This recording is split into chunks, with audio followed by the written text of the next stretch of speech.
کہ کوئی بھی آدمی جان کر اپنا نسب بدلے گا تو گویا اس نے کفر کیا۔ بہت سارے لوگ جیسے اب برطانیہ کا ویزا لینے کے لیے کئی لوگوں نے اپنے نسب بدل دیے، ان کا ایکچولی نام کچھ اور ہے، باپ کا نام کچھ اور ہے، قانونی کاغذات میں ان کے نام کچھ اور ہیں۔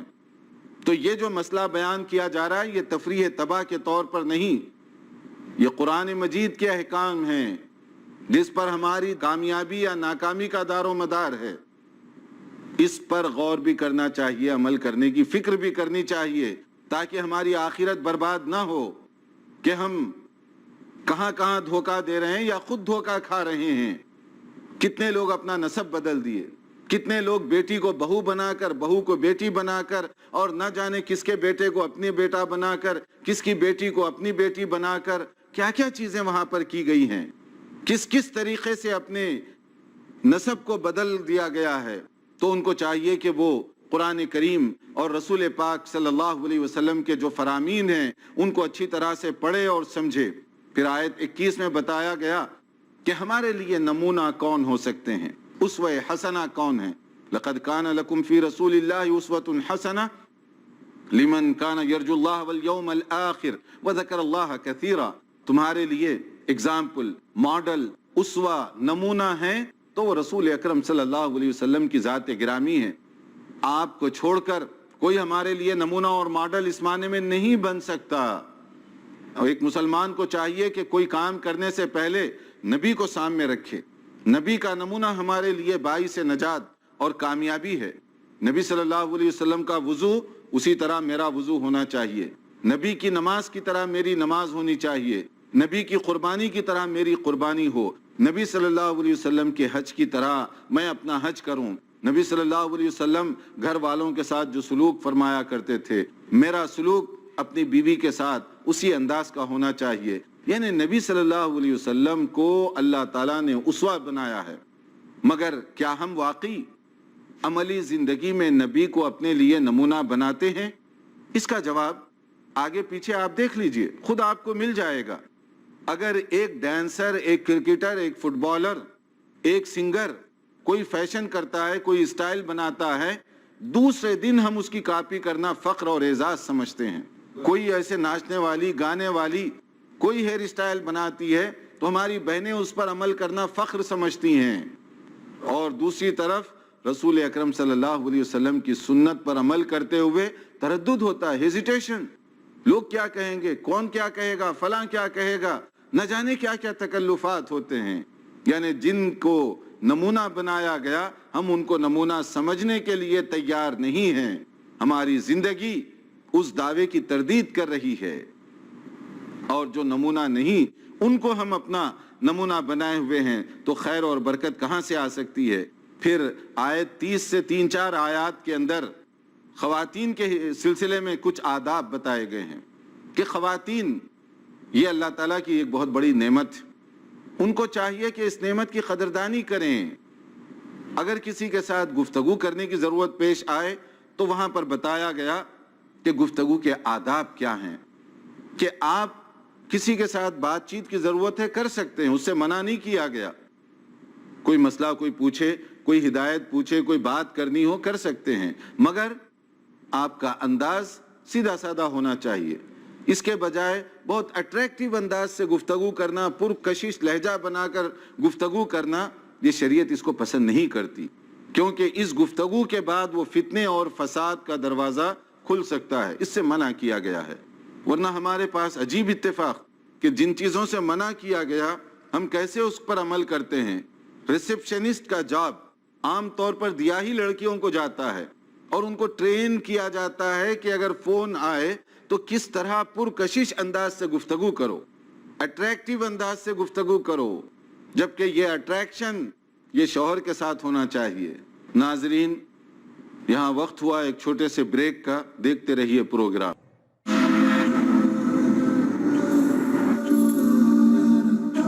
السلام علیکم ورحمۃ اللہ۔ بریک کے بعد دوبارہ آپ کی خدمت میں حاضر ہیں۔ جہاں سے گفتگو روکی گئی تھی وہیں سے سلسلہ آگے بڑھاتے ہیں۔ پھر اسی طریقے سے اور جو مختلف احکام خواتین کے بارے میں دیے گئے کہ اگر باہر نکلیں تو پردے کا اہتمام کر کے، حجاب کا اہتمام کر کے، تاکہ بناؤ سنگار وغیرہ کی جو چیزیں ہیں وہ ڈھک جائیں، اور شیطانی اثرات سے، برے ارادے رکھنے والوں کے شر سے اللہ تعالیٰ ان کو بچا سکے۔ یہ اس کے فائدے بتائے گئے۔ پھر آیت 40 کے اندر رسول اکرم صلی اللہ علیہ وسلم کے حوالے سے یہی دو باتیں اہم بتائی گئی ہیں۔ ما کان محمد ابا احد من رجالکم ولکن رسول اللہ وخاتم النبیین، کہ رسول اکرم صلی اللہ علیہ وسلم تم میں سے مرد آدمی جو ہیں ان میں سے کسی کے باپ نہیں ہیں۔ حضرت زید کے حوالے سے مشہور کر دیا گیا تھا کہ زید بن محمد نبی صلی اللہ علیہ وسلم کے یہ بیٹے ہیں، حالانکہ یہ غلام تھے، ان کو آزاد کیا گیا، پھر اس کے بعد ان کو متبنہ یعنی اڈاپٹڈ سن کی حیثیت تھی، تو اس کے بعد حضرت زید کو ان کے باپ کے نام سے پکارا جانے لگا، نہ کہ زید بن محمد، کیونکہ نبی صلی اللہ علیہ وسلم کی کوئی نرینہ اولاد باقی نہیں رہی، بچپن میں فوت ہو گئے۔ اور پھر دوسری چیز جو بتائی گئی وہ اہم مسئلہ کہ نبی صلی اللہ علیہ وسلم خاتم النبیین ہیں، یہ ایمان کا ایک حصہ ہے۔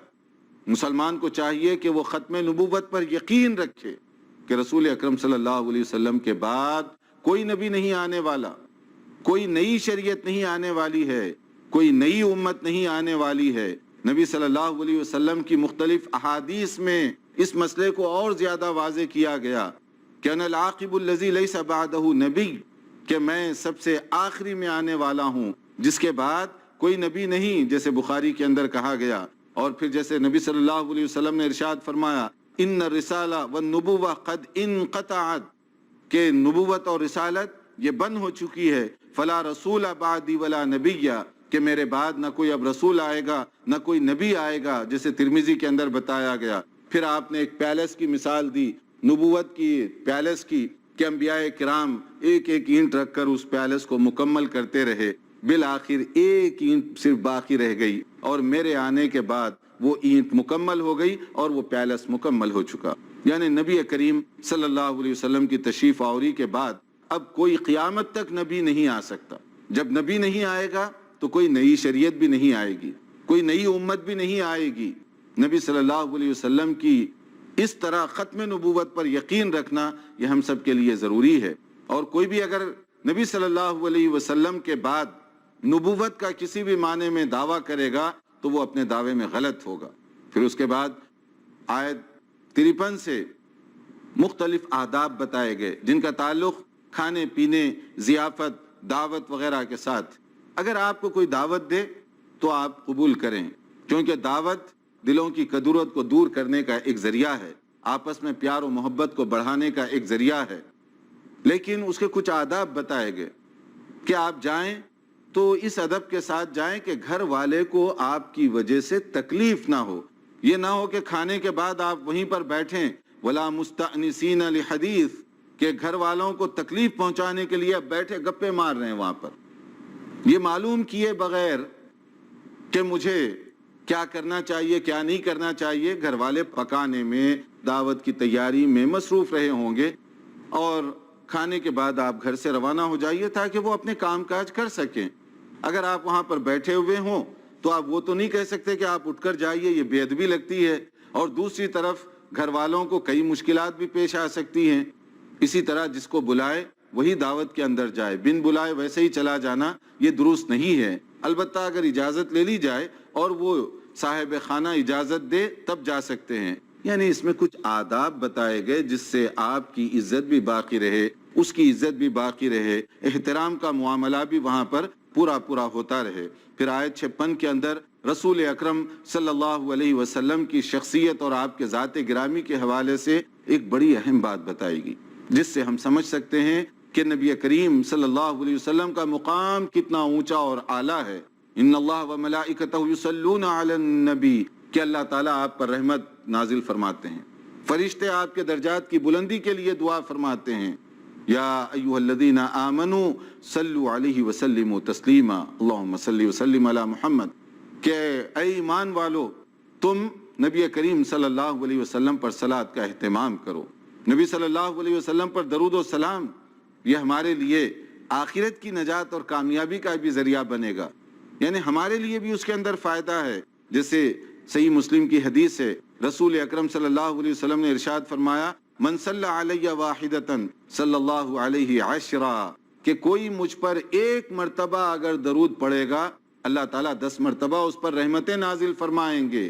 نبی کریم صلی اللہ علیہ وسلم پر اگر کوئی آدمی آپ کا نام آئے اور درود نہ پڑھے تو اس کو بخیل کہا گیا، اس کو کنجوس کہا گیا۔ کثرت کے ساتھ درود پڑھیے، چلتے پھرتے بیٹھتے اٹھتے۔ نبی صلی اللہ علیہ وسلم کی شان اللہ تعالیٰ نے اتنی عظیم رکھی ہے کہ ہم کثرت کے ساتھ درود کا اہتمام کریں۔ درود کون سا زیادہ پاکیزہ اور پسندیدہ ہے؟ وہ درود ابراہیمی جو ہم نمازوں میں پڑھتے ہیں، کیونکہ یہ خود رسول اکرم صلی اللہ علیہ وسلم کا سکھایا ہوا درود ہے۔ اللہم صلی علی محمد اور اللہم بارک علی محمد، جو عام طور پر نمازوں میں پڑھا جاتا ہے۔ یہ مختلف صیغوں کے ساتھ الفاظ کے ساتھ ہے، تو کثرت کے ساتھ درود پڑھنا چاہیے۔ درود کے اندر شاعری کرنا اور درود اپنی طرف سے بنانا، درود کا مفہوم تو آپ ادا کر سکتے ہیں، لیکن الفاظ کی خیر اور تاثیر اور برکت جو خود نبی صلی اللہ علیہ وسلم کے سکھائے ہوئے ہیں، اس سے بہتر ہم نہیں بنا سکتے۔ اس لیے بہتر طریقہ یہ ہے کہ نبی صلی اللہ علیہ وسلم کا جو سکھایا ہوا اسی کو ہم پڑھتے رہیں، تاکہ اس میں زیادہ سے زیادہ خیر و برکت ہو سکے۔ اور درود یہ چونکہ ایک عبادت ہے، عبادت کا طریقہ بھی وہی ہونا چاہیے جو نبی صلی اللہ علیہ وسلم نے بتایا اور صحابہ کرام جس پر عمل کیا کرتے تھے، تاکہ اس کا زیادہ سے زیادہ فائدہ ہو سکے۔ پھر آیت 59 کے اندر حجاب کے حوالے سے کچھ باتیں بتائی گئیں۔ آج کل کچھ ایسے اسکالرز پیدا ہو گئے، اسکالرز ایسے پیدا ہو گئے، وہ کہتے ہیں کہ قرآن میں حجاب کا کہیں ذکر ہی نہیں ہے۔ کوئی کہتا ہے کہ قرآن میں پردے کا کہیں ذکر ہی نہیں ہے، یہ کلچر ہے، یہ ٹریڈیشن ہے، یہ پرانی تہذیب والوں کی باتیں ہیں۔ قرآن کم سے کم جو ہے پڑھ لیا کریں، پھر اس کے بعد کوئی بات کریں۔ قرآن کو پڑھے بغیر ایسی باتیں کرنا یہ بتاتا ہے کہ قرآن مجید سے یہ لوگ کتنے دور ہیں۔ اور پھر ہمیں چوکنا رہنا چاہیے ایسے اسکالرز سے جو دین کو جانے بغیر، دین کی بنیاد سے واقف ہوئے بغیر اسکالر بنتے ہیں۔ پڑھیے آیت 59 سورہ احزاب، کیا کہا گیا اس کے اندر؟ یا ایھا النبی قل لازواجک وبناتک ونساء المؤمنین یدنین علیہن من جلابیبہن ذلک ادنی ان یعرفن فلا یؤذین۔ کہ نبی صلی اللہ علیہ وسلم اپنی بیٹیوں کو، بیویوں کو، مومن عورتوں کو، سب کو بتا دیجئے کہ جب وہ باہر نکلیں کیا کریں؟ جلباب لیں۔ جلباب ایسی چادر یا گھونگھٹ کو کہتے ہیں جو سر پر سے نیچے چھوڑی جائے، یعنی پورا لباس کور کرنے کے بعد۔ ہاں آپ یہ کہہ سکتے ہیں کالا برقع، سفید برقع، یہ اصل مطلوب نہیں ہے، یہ تو لوگ اپنے علاقے کے موسم اور ضروریات کے لحاظ سے خود بناتے ہیں، چاہے وہ چادر ہو، چاہے وہ برقع ہو، چاہے وہ لانگ کوٹ ہو، جس سے اس کے نارمل کپڑے ڈھک جائیں، وہ سب حجاب کے اندر شامل ہیں۔ اور یدنینا یعنی وہ سر سے ایسے گھونگھٹ نکالا جائے جس کی وجہ سے جو ہے اس کی زیب و زینت کی چیزیں چھپ جائیں۔ یہ اس کا حکم قرآن کریم میں یہاں پر بھی دیا گیا، اور اس کے علاوہ اور جو مختلف جیسے سورہ نور وغیرہ کے اندر بھی اس کا تذکرہ کیا گیا، اس کو پڑھ لینا چاہیے۔ البتہ مسئلہ صرف اتنا ہے نقاب کے بارے میں، نقاب یعنی چہرہ ڈھانکنا، کیا وہ بھی ضروری ہے؟ سمپل مسئلہ یہ ہے کہ اس کے اندر جیسے بعض مفسرین، حتیٰ کہ خود بڑے بڑے بعض صحابہ کرام رضوان اللہ علیہ مجمعین وغیرہ کا جو خیال ہے، ان کی جو ایکسپلینیشن ہے، اس کے مطابق چہرہ اور ہاتھ یہ اس کے اندر بنیادی اس میں نہیں آتے، پورا جسم اس کو ڈھانکنا چاہیے۔ اگر چہرہ اور ہاتھ بھی وہ ڈھانک لے تو یہ بہتر ہے، مگر یہ واجب یا فرض کے درجے میں نہیں آتا، یہ دونوں میں تھوڑا سا فرق کیا گیا ہے۔ تو نقاب کا مسئلہ اور حجاب کے مسئلے میں تھوڑا سا فرق کیا گیا، اور اس کی حکمت یہ بتائی گئی کہ وہ لوگوں کی شر انگیزیوں سے، برائیوں سے بچیں گے، شیطانی ہتھ کنڈوں سے وہ اس طریقے سے اللہ تعالیٰ ان کو محفوظ فرمائے گا۔ تو اس کا جو بینیفٹ ہے اس کو سامنے رکھتے ہوئے ہم اس پر عمل کریں، اور اپنی طرف سے کوئی چیز دین کی نہ گھٹائیں نہ بڑھائیں۔ اگر کوئی چیز فرض نہیں ہے اور آپ اس کو فرض کا درجہ دیں گے تو بھی غلط، اور اگر کوئی چیز اسلام کی ہے اس کو نکال دیں گے تو بھی غلط ہوگا۔ افراط اور تفریط، ایکسٹریمزم، اس کو اسلام میں پسند نہیں کیا گیا۔ اور جیسے اب مختلف علاقوں میں، یورپ کے بعض علاقوں میں یہ بحث چل پڑی ہے، بلکہ بعض جگہوں پر یہ قانون بنا دیا گیا نقاب کے بارے میں، تو اس پر چاہیے کہ وہاں قانون کا مقابلہ قانون کے ذریعے سے کریں۔ قانون کا مقابلہ صرف جذبات سے کرنا اور صرف جو ہے ایسی حرکتیں کرنا جس سے لوگوں کو زیادہ فتنے میں مبتلا کیا جائے اور جس کا کوئی فائدہ بھی نہ ہو، ایسی حرکتوں سے بچیں، ایسے کام کریں جس سے آپ کو بھی فائدہ ہو